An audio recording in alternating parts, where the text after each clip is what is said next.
इस वीडियो में हम बात करेंगे thermodynamics parameter and law related to thermodynamics parameters. तो थर्मोडायनेमिक्स पैरामीटर्स क्या होते हैं?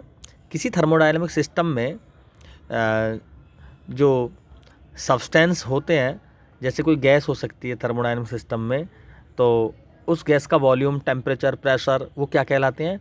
थर्मोडायनेमिक्स पैरामीटर कहलाते हैं।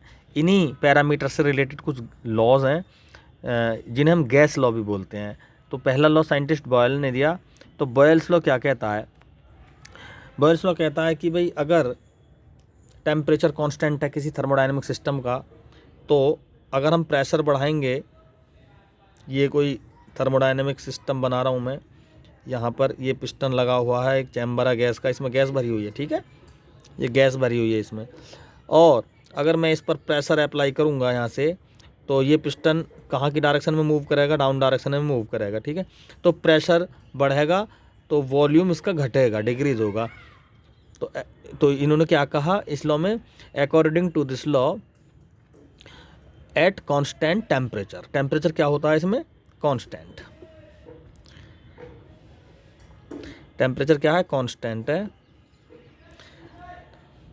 The pressure of the volume of a certain mass of gas at constant temperature will be inversely proportional to the volume। यानी P किसके inversely proportional होगा? Volume के इन्वर्सली प्रोपोर्शनल होगा। इससे क्या लिख सकते हैं हम? P V is equal to constant. यानी प्रेशर बढ़ेगा तो वॉल्यूम घटेगा। P1 V1 is equal to P2 V2। This is the Boyle's law, ठीक है। अगर P और V के बीच में हम ग्राफ खींचें तो ये प्रेशर है, ये वॉल्यूम है, तो ग्राफ कुछ इस तरह से आएगा, ठीक है, ऐसे टेम्परेचर कांस्टेंट की कंडीशन में, ठीक। PV की वैल्यू, PV का प्रोडक्ट ऑलवेज कांस्टेंट रहेगा, ठीक। अब देखते हैं चार्ल्स लॉ। चार्ल्स लॉ में क्या होता है? प्रेशर को कांस्टेंट रखते हैं,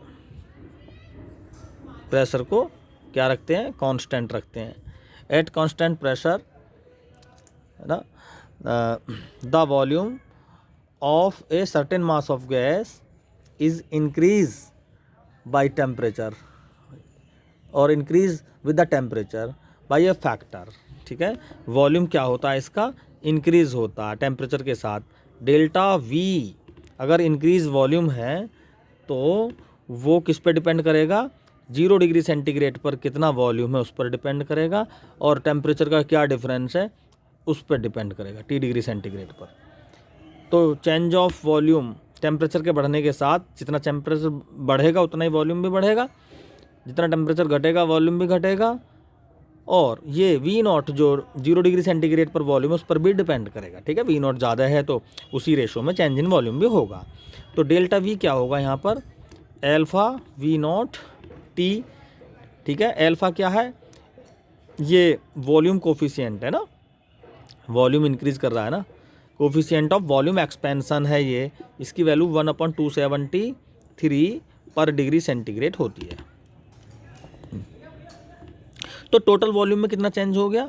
V0 तो भाई वो पहले ही था, अब डेल्टा V और जुड़ गया, तो हो गया ये V0 plus alpha V0 T। V is equal to V0 common ले लिया, 1 प्लस एल्फा T।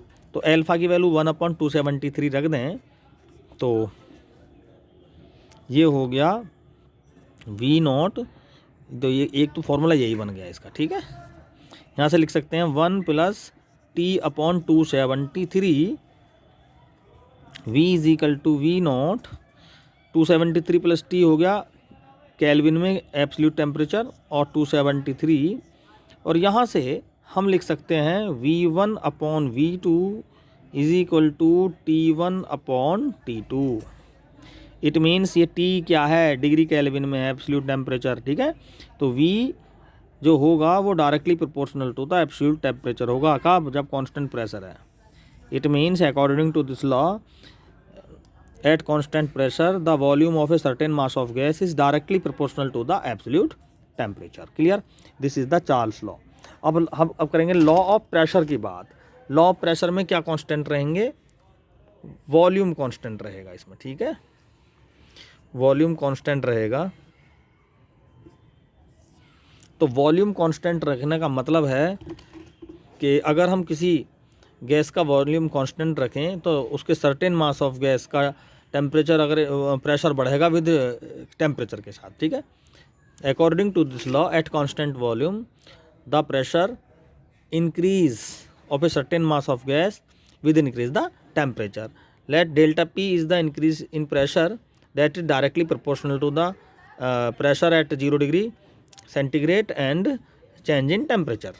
तो डेल्टा पी किस पे डिपेंड करेगा, इसका कांस्टेंट है beta, coefficient of pressure expansion P naught T. तो टोटल चेंज कितना हो गया प्रेशर में, P is equal to delta P, P naught तो पहले ही है और डेल्टा पी और जुड़ गया इसमें, ठीक है। P is equal to P naught की value beta P naught T, sorry P naught तो है ही यहाँ पर, डेल्टा पी की जगह लिख देंगे बीटा पी नॉट टी और यहाँ से पी नॉट कॉमन आ गया 1 प्लस बीटा टी।